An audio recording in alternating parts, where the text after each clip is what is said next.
അപ്പോൾ എല്ലാവർക്കും നമ്മുടെ പുതിയൊരു വീഡിയോയിലേക്ക് സ്വാഗതം. ഇന്ന് നമ്മൾ അച്ചൻകോവിൽ കാടുകൾക്കുള്ളിലൂടെ എങ്ങോട്ടേക്കാണ് യാത്ര? തെങ്കാശിയിലേക്കൊരു യാത്ര, അതും നാനോയിൽ. അപ്പോൾ തെങ്കാശിയിൽ നമ്മൾ എങ്ങോട്ടേക്കാണ് പോകുന്നത്? നമുക്ക് കന്യാംപാറ പോവാം, സുന്ദരപാണ്ഡിപുരം പോവാം, ഭാഗ്യമുണ്ട് നമുക്ക് സൂര്യകാന്തി കാണാം. അതുപോലെ തന്നെ നല്ല രീതിയിൽ കാറ്റടിക്കുന്ന ഒരു അമ്പലമുണ്ട് അവിടെ. അത് ഞാനൊരു ക്ലൂ തരാം. പുഷ്പ സിനിമ. അതുപോലെ തന്നെ മോഹൻലാൽ തങ്കവേൽ സമർപ്പിച്ച ഒരു അമ്പലമുണ്ട് അവിടെ. ഏതാ മനസ്സിലായോ? തിരുമലൈക്കോവിൽ. യെസ്, തിരുമലൈക്കോവിൽ. നമ്മൾ അവിടെയും പോകുന്നുണ്ട്. അത് മാത്രമല്ല, നമുക്ക് ഇവിടുത്തെ ഹൽവ കഴിക്കണ്ടേ? പിന്നെ അതുപോലെ തന്നെ ഏറ്റവും ഫേമസ് ആയിട്ടുള്ള തെങ്കാശിയിലെ ഹൽവ, അത് നമ്മൾ കഴിക്കുന്നുണ്ട്. നമുക്കപ്പം യാത്ര തുടരാം. അപ്പോൾ നമുക്ക് തെങ്കാശിയിലെ കാഴ്ചകളിലേക്ക് നമുക്ക് പോകാം. കണ്ണാ റെഡി അല്ലേ? അപ്പൊ നമ്മൾ റെഡിയാണ് തെങ്കാശിയിലെ യാത്രയിലേക്ക്. തെങ്കാശിയിലേക്ക് നമ്മൾക്ക് രണ്ട് രീതിയിൽ പോകാൻ കഴിയും. ഒന്ന് ഹൈവേ വഴി പോകാം, രണ്ട് അച്ചൻകോവിൽ കാടിനുള്ളിൽ കൂടി പോകാം. നമ്മളിപ്പോൾ പോകാൻ പോകുന്ന അച്ചൻകോവിൽ കാടിനുള്ളിൽ കൂടിയാണ്. വളരെ മനോഹരമായ ഒരു യാത്രയായിരിക്കും ഇത്.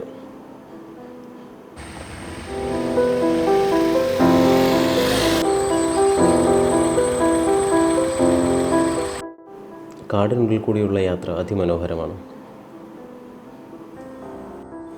ഇടയ്ക്ക് ഞങ്ങൾ ടീ ബ്രേക്ക് എടുത്തപ്പോൾ ഒരു കാഴ്ചയാണിത്.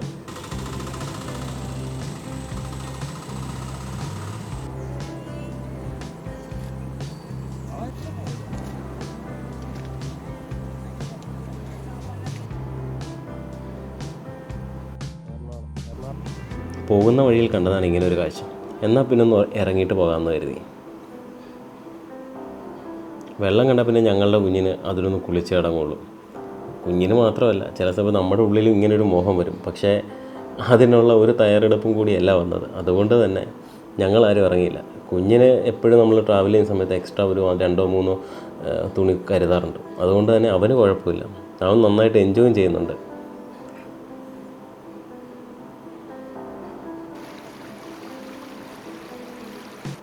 കുഞ്ഞിന് വെള്ളത്തിൽ നിന്ന് കയറാൻ ഒട്ടും മനസ്സുണ്ടായിരുന്നില്ല. എങ്ങനെയൊക്കെയോ വലിച്ചു കയറ്റി ഞങ്ങൾ യാത്ര മുമ്പോട്ട് തുടർന്നു. കുരങ്ങന്മാരെ കണ്ടു, മയിലുകളുണ്ടായിരുന്നു. ഇവർ മാത്രമല്ല ഉള്ളത്, ഡേഞ്ചറായിട്ടുള്ള പല മൃഗങ്ങളും ഇവിടെ ഉണ്ട് കേട്ടോ. നമ്മൾ പോകുന്ന വഴിയിൽ തന്നെ ബോർഡുകൾ കാണാമായിരുന്നു. പോകുന്ന വഴിയിൽ 3 ഫോറസ്റ്റ് ഓഫീസേഴ്സിനെ പരിചയപ്പെട്ടു. വളരെ ഫ്രണ്ട്ലി ആയിട്ടുള്ള ഓഫീസേഴ്സ്.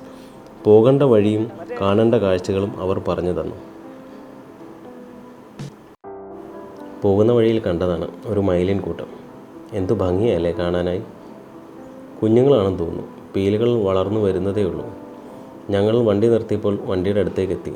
എന്തെങ്കിലും കഴിക്കാൻ കിട്ടുമെന്ന് നോക്കി വന്നതായിരിക്കാം.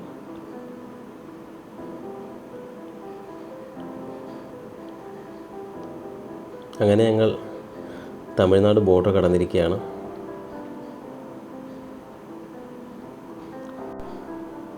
തെങ്കാശിയിൽ നമ്മളെ സ്വീകരിച്ചത് ഈ അതിമനോഹരമായ ഈ പാടമാണ്. എന്ത് ഭംഗിയല്ലേ കാണാനായിട്ട്. ഇങ്ങനെയൊരു ലൊക്കേഷൻ നമ്മുടെ ലിസ്റ്റിലുണ്ടായിരുന്നതല്ല. ഇങ്ങനെയൊരു കാഴ്ച കണ്ടാൽ ആരാ നിർത്താത്തത്?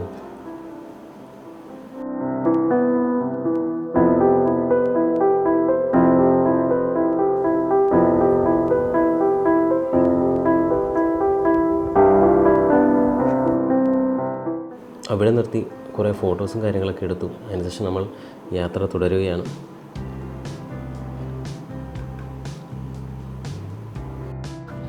അപ്പോൾ നമ്മൾ ഫസ്റ്റ് ഡെസ്റ്റിനേഷൻ എത്തിയിരിക്കുകയാണ്. ഇടയ്ക്ക് കണ്ണൻകുഞ്ഞിൻ്റെ ഡ്രസ്സൊക്കെ ഒന്ന് ചേഞ്ച് ആക്കിയിട്ടുണ്ട്. ഇടയ്ക്ക് ഞങ്ങളൊന്നൊരു വയൽ കണ്ടപ്പോൾ കയറിയതാണ്. അവിടെ നിന്ന് താഴെ കിടന്നു കുറേ ആളെ ചെളിയിൽ വീണു. അപ്പോൾ ഞങ്ങളാണ്ട് ഇപ്പം ഫേമസ് ബോർഡർ ചിക്കൻ കഴിക്കാനായിട്ട് വന്നിരിക്കുകയാണ്. അപ്പോൾ അപ്പോൾ നമ്മുടെ ഷോപ്പ് എത്തിയിരിക്കുകയാണ്. നമ്മൾ സെക്കൻഡ് ടൈമിലാണ് ഈ ഷോപ്പിൽ വരുന്നത്. അതായത് ഞാനും നമ്മുടെ ഇപ്പം ക്യാമറയ്ക്ക് പുറകിലുള്ള ഞങ്ങളൊരിക്കൽ വന്നിട്ടുണ്ട് ഇവിടെ. ഇന്നും അത്യാവശ്യം തിരക്കും കാര്യങ്ങളൊക്കെ ഉണ്ട്. നമുക്ക് ആ ഭാഗത്തോട്ട് കയറാം.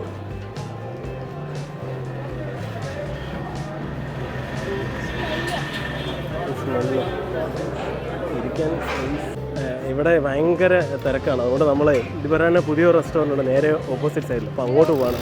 കാരണം കുഞ്ഞിന് അവന് വിശന്നിരിക്കുക. കാരണം ഇത്രയും നേരമായിട്ട് അവന് ആഹാരമൊന്നും കഴിച്ചിട്ടുണ്ടായില്ല. അപ്പോൾ നമ്മൾ തൊട്ടപ്പുറത്ത് സൈഡിൽ തന്നെ ഉണ്ട് ആ കാണുന്ന അവരുടെ പുതിയ റെസ്റ്റോറൻ്റാണ്. അപ്പം അങ്ങോട്ട് പോവാണ്. പൊക്കോ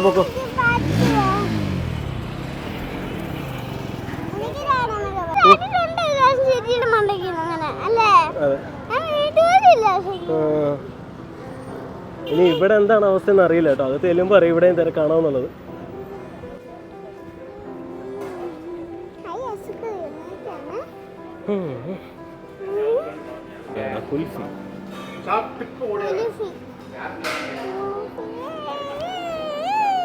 അപ്പുറത്ത് നമ്മൾ കണ്ടില്ല, ആദ്യം കയറിയ റഹ്മത്തിൻ്റെ അതേ റെസ്റ്റോറൻറ്റ് തന്നെയാണ്.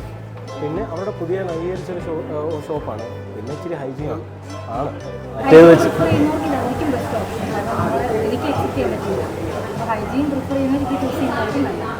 നമുക്ക് പിന്നെ ഏത് രീതിയിലും പോവും. നമ്മൾ ഈ നാട് നിരങ്ങി നടക്കുന്നത് നമുക്ക് എന്നും പോകും.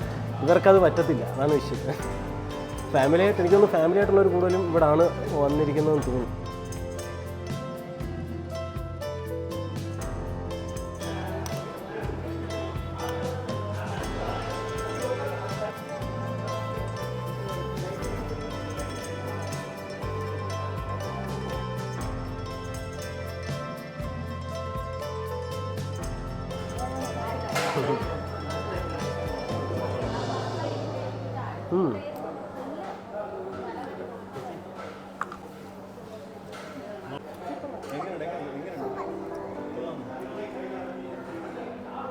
ഫുഡ് പരിപാടിയെല്ലാം കഴിഞ്ഞു.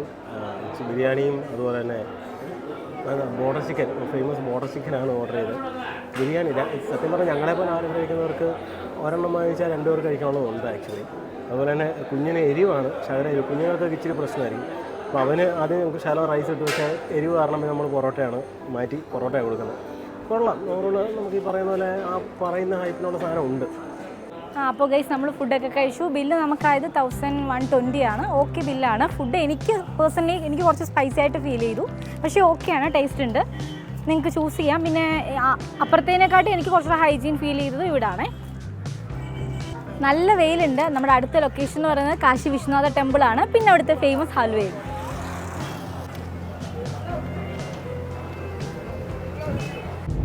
ഓക്കെ, അപ്പോൾ നമ്മൾ അവിടെ നിന്ന് ഇറങ്ങി ഇനി അടുത്ത ഡെസ്റ്റിനേഷനായ ഞാൻ നേരത്തെ പറഞ്ഞ അമ്പലത്തിലേക്കാണ് പോകുന്നത്. നല്ല ടെമ്പറേച്ചറുണ്ട് വെളിയിലൊക്കെ. എനിക്ക് വെച്ചാൽ ഭയങ്കര പൊള്ളുന്ന ചൂടാണ്. പക്ഷേ ഇതൊക്കെ നമ്മൾ എൻജോയ് ചെയ്യണമെന്ന്. അപ്പം നമ്മൾ മുമ്പോട്ട് തന്നെ പോവാണ്. ബാക്കി ഇനി അവിടെ ചെന്നിട്ട് കാണാം.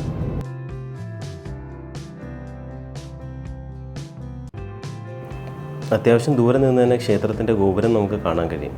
ഗൂഗിൾ മാപ്പ് കാണിക്കുന്ന പ്രകാരം 2.5 കിലോമീറ്റർ ഇനിയും നമുക്ക് യാത്ര ചെയ്യാനുണ്ട്. ആ കാണുന്നതാണ് ക്ഷേത്രത്തിൻ്റെ ഗോപുരം.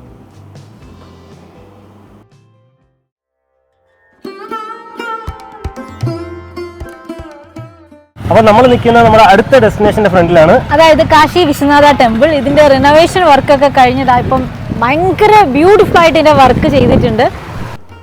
തെങ്കാശി എന്ന പേരിന് കാരണം തന്നെ ഈ ക്ഷേത്രമാണ്. തെക്കൻ കാശി എന്ന പേര് ചുരുങ്ങിയാണ് തെങ്കാശി എന്നായത്. 700 വർഷത്തെ ചരിത്രമുള്ള ക്ഷേത്രമാണിത്. പരാക്രമ പാണ്ഡ്യ എന്ന രാജാവാണ് ക്ഷേത്രം നിർമ്മിച്ചത്. 180 അടിയാണ് ഗോപുരത്തിൻ്റെ ഉയരം. ശിവഭഗവാനെയാണ് ഇവിടെ ആരാധിക്കുന്നത്. ക്ഷേത്രത്തിലെ ശില്പങ്ങളും ചിത്രങ്ങളും അതിമനോഹരമാണ്. എടുത്തു പറയേണ്ടത് കൺസ്ട്രക്ഷൻ തന്നെയാണ്.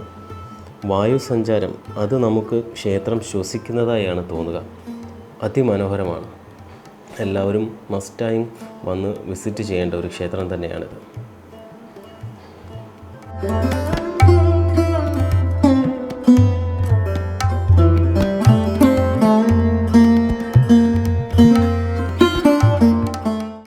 അപ്പോൾ ഇനി നമ്മൾ പോകുന്നത് അമ്പലത്തിൻ്റെ അടുത്തുള്ള ഫേമസ് ആയിട്ടുള്ള ഹൽവ ഷോപ്പിലേക്കാണ്. നമുക്ക് പോകാം. നമ്മുടെ അമ്പലത്തിന് നേരെ ഓപ്പോസിറ്റ് കിടക്കുന്ന ഈ വഴി കൂടെ തന്നെ മുമ്പോട്ട് നമുക്ക് നടന്നു പോകാൻ പറ്റും.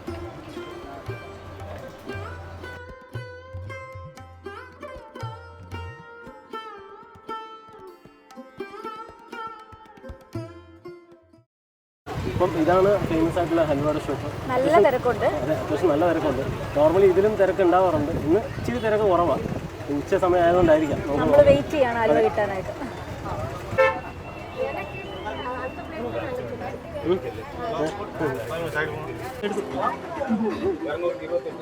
അപ്പോൾ ഇതാണ് ഇവിടുത്തെ ഫേമസ് ആയിട്ടുള്ള ലൈവ് ഹൽവ. നമുക്കൊന്ന് ടേസ്റ്റ് ചെയ്ത് നോക്കാം.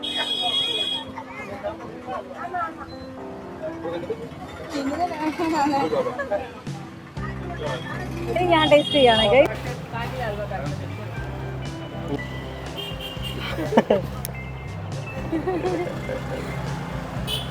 അന്നും ഇന്നും ടേസ്റ്റിന് ഒരു വ്യത്യാസമില്ല. പിന്നെ ഗൂഗിൾ പേ ഇല്ല കേട്ടോ, ക്യാഷ് തന്നെ കരുതേണ്ടി വരും കയ്യിൽ.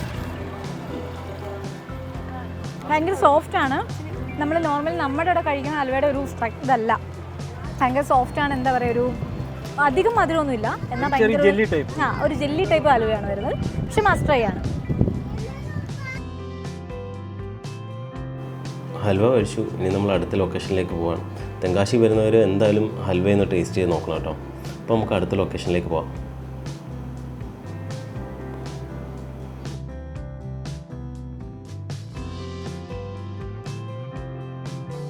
അപ്പം നമ്മളിപ്പോൾ നിൽക്കുന്നത് അന്യൻപാറയിലാണ്. അന്യൻപാറ എന്ന പേര് വരാൻ കാരണം അറിയോ? നമ്മുടെ അന്യൻ സിനിമയിലെ അണ്ടണ്ടക്ക കൊണ്ടക്കാരി എന്നുള്ള പാട്ട് ഷൂട്ട് ചെയ്തത് ഈ ഒരു ലൊക്കേഷനിൽ വെച്ചാണ്. അന്നത്തെ ഷൂട്ടിങ്ങിന് വേണ്ടി വരച്ച പെയിന്റിങ്സ് ഇപ്പോഴും അതിന്റെ ബാക്കി ഇപ്പോഴും ഇതിനകത്തുണ്ട്. അത്ര ക്ലിയർ അല്ല, വർഷമായില്ല, എന്നാലും കുറേയൊക്കെ നമുക്ക് കാണാനായിട്ട് പറ്റും.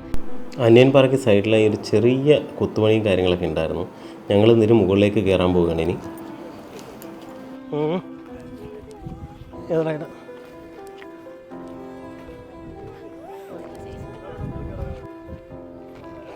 നമ്മളിപ്പോൾ നിൽക്കുന്ന അന്യൻപാറയുടെ മുകളിലാണ് കേട്ടോ. ഇവിടെ നിന്നുള്ള വ്യൂ ഒരു രക്ഷയില്ല എന്ന് പറഞ്ഞാൽ ഒരു രക്ഷയില്ല. നിങ്ങൾ തന്നെ കണ്ടു നോക്ക് എന്ത് മനോഹരമായിട്ടാണെന്ന്. പിന്നെ ആ ഭാഗത്തായിട്ടാണ് സുന്ദരിവാണ്ടിപുരം വരുന്നത്. അവിടെ വിൻഡ് മിൽസ് ഒക്കെ നിങ്ങൾക്ക് കാണാൻ പറ്റുമായിരിക്കും. കാണാൻ പറ്റുന്നുണ്ടോ? ആ ലൊക്കേഷനിലാണ് നമ്മളിനി അടുത്തായിട്ട് പോകാൻ പോകുന്നത്. അവിടെയാണ് സൂര്യകാന്തി പൂക്കളും ഒക്കെ ഉള്ളത്. എത്ര ഉണ്ട് ഉള്ളതെന്നൊന്നും അറിയില്ല. അവിടെ ചെന്ന് കാണാൻ പറയും. ഭാഗ്യം ഉണ്ടെങ്കിൽ നമുക്കത് കാണാൻ കഴിയും. സത്യം പറഞ്ഞാൽ ഇവിടെ വരുന്നിടം വരെ ഇത്രയും മനോഹരമായിട്ടുള്ളൊരു വ്യൂ ആയിരിക്കും ഇവിടെ ഉള്ളതെന്ന് ഒരു ഐഡിയ ഉണ്ടായിരുന്നില്ല. അത്രയ്ക്ക് ഭയങ്കര മനോഹരമായിട്ടുള്ളൊരു വ്യൂ തന്നെയാണ് ഇവിടെ. ക്യാമറയിൽ കൂടെ എത്രത്തോളം അത് നിങ്ങൾക്ക് കാണാൻ കഴിയുന്നുണ്ടെന്നറിയില്ല, പക്ഷെ നേരിൽ കാണുമ്പം അതിമനോഹരമാണ്. ഇതോടെ വിദൂരതയിൽ കിടക്കുന്ന നമ്മുടെ നാനോ. നമ്മൾ ഇത്രയും കിലോമീറ്റർ, ഏകദേശം 150 കിലോമീറ്ററോളം നമ്മൾ ഇവിടം വരെ വന്നത് ഇതിനകത്താണ്. ഇനി 150 കിലോമീറ്ററോളം തിരിച്ച് പോകേണ്ട വഴി തന്നെയാണ്. മൈലേജും ഉണ്ട്. അതേപോലെ നമ്മൾ വിചാരിക്കുന്ന ചെറിയ വണ്ടി എന്നുള്ള രീതി തന്നെ നോക്കാനേ കഴിയില്ല. അത്രയ്ക്ക് നല്ലൊരു വെഹിക്കിളാണത്.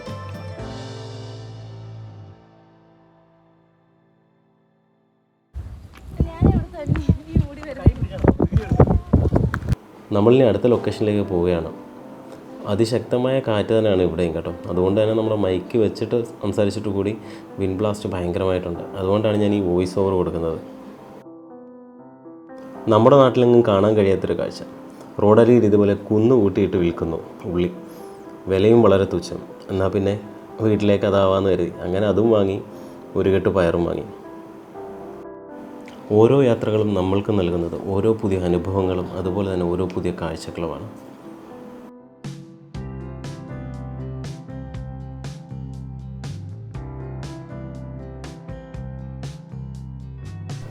അങ്ങനെ സൂര്യകാന്തി പടത്തിലെത്തി. 50 രൂപ വെച്ച് 4 പേർക്ക് 200 രൂപയാണ് ഞങ്ങൾക്കവിടെ എൻട്രി ടിക്കറ്റായിട്ട് എടുക്കേണ്ടി വന്നത്. അതിനുള്ളതുണ്ടോ എന്ന് സംശയമാണ്. വളരെ കുറച്ച് സ്ഥലത്ത് മാത്രമേ ഇങ്ങനൊരു ഇതുണ്ടായിരുന്നുള്ളൂ. അവിടെ നിന്ന് കുറച്ച് ഫോട്ടോസും കാര്യങ്ങളൊക്കെ എടുത്തു. പെട്ടെന്ന് തന്നെ ഞങ്ങളവിടെ നിന്ന് തിരിച്ചു.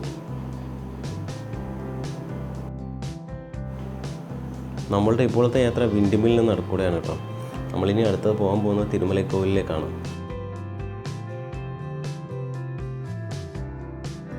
ആ മലയ്ക്ക് മുകളിലായി കാണുന്നതാണ് തിരുമലൈക്കോവിൽ. നമ്മൾ അങ്ങോട്ട് പോവുകയാണ്.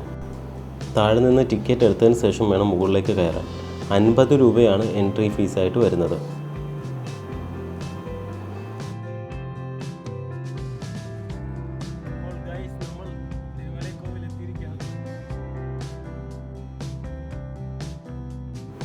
ക്ഷേത്രത്തിലേക്കുള്ള വഴി തന്നെ വളരെ മനോഹരമാണ്. ഇതിലെടുത്ത് പറയേണ്ട ഒരു കാര്യം കൂടി ഉണ്ട് കേട്ടോ. നമ്മുടെ ഇത്രയും നല്ലൊരു സ്ഥലമാണ്, അത്രയും ഭംഗിയായിട്ട് തന്നെ നമുക്ക് ഈ വീഡിയോസ് എല്ലാം പകർത്തി തരുന്നത് ആദ്യമാണ് കേട്ടോ. വളരെ മനോഹരമായിട്ടും ഒരുപാട് കഷ്ടപ്പെട്ടിട്ടുമാണ് ഈ വീഡിയോസ് എല്ലാം ആളെടുക്കുന്നത്.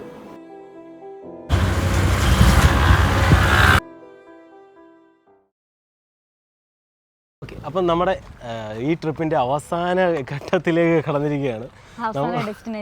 അതെ, നമ്മൾ ആദ്യം പറഞ്ഞിരുന്ന നല്ല രീതിയിൽ കാറ്റ് വീശുന്ന സ്ഥലം തിരുമലൈക്കോവിൽ. പുഷ്പ ഫിലിം ഷൂട്ട് ചെയ്താണ്. അതുപോലെ തന്നെ നമ്മുടെ ഇപ്പം തിരുമലൈക്കോവിലിൻ്റെ ഒരു പാട്ടൊക്കെ ഇറങ്ങിയിട്ടുണ്ടായി. അപ്പം ആ അമ്പലത്തിലോട്ടാണ് നമ്മുടെ അടുത്ത യാത്ര. നമ്മൾ വന്ന വഴി കൂടാതെ നടന്നു കയറാനായി 625 പടിയുള്ള ഒരു വഴി കൂടി ഇവിടെയുണ്ട്.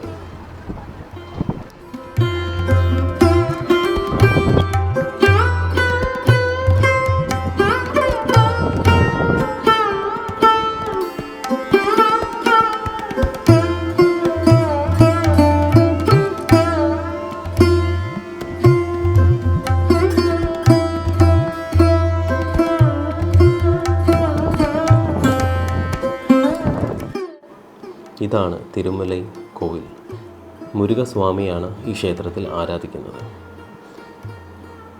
ഈ ക്ഷേത്രത്തിനോട് ചേർന്ന് തന്നെ തിരുമലൈ അമ്മൻ കോവിലും സ്ഥിതി ചെയ്യുന്നു.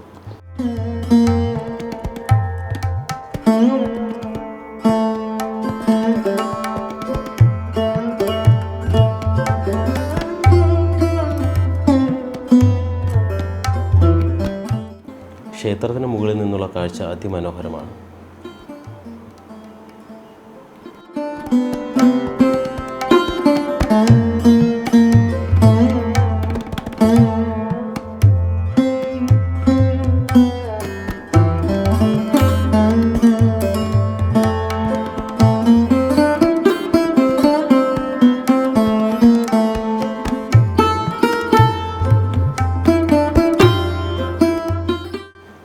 ക്ഷേത്രത്തിനോട് ചേർന്ന് തന്നെ ഈ മലമുകളിൽ അഷ്ടപത്മകുളം സ്ഥിതി ചെയ്യുന്നു.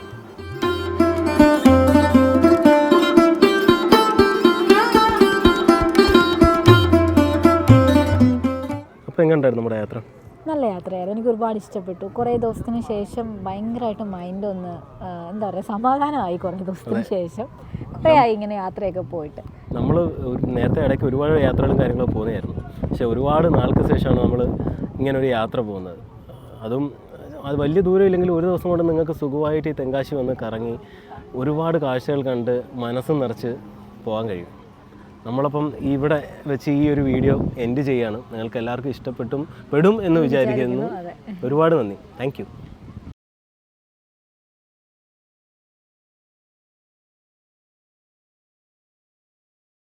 വെള്ളിക്കുലസിട്ട് കാലച്ചക്കാൻ കാത്തിരിക്കുന്നെന്റെ ഹൃദയം നിനക്ക് മാത്രമായി. സുന്ദരിയേ വാ, പെണ്ണിലവേ വാ, എൻ ജീവതാളം നീ, പ്രണയിനിയോ